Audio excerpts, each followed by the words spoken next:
Hey crafty people, in this video we're going to be talking about abbreviation HDC, which stands for half double crochet.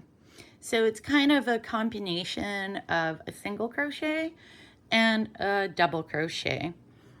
And I will show you what I mean by that combination.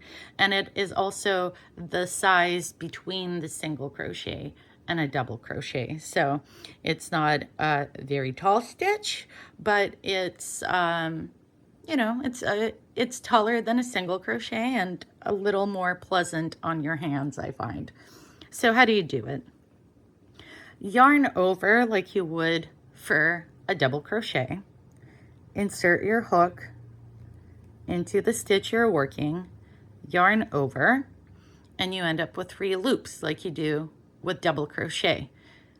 Now, this is the bit that's like single crochet, is that you yarn over and you pull that loop through all of the stitches on your hook. So let's do it again. Yarn over into the stitch, yarn over, bring up the loop, 3 loops on your hook, yarn over through all of the loops on your hook. And that is how you make a half double crochet.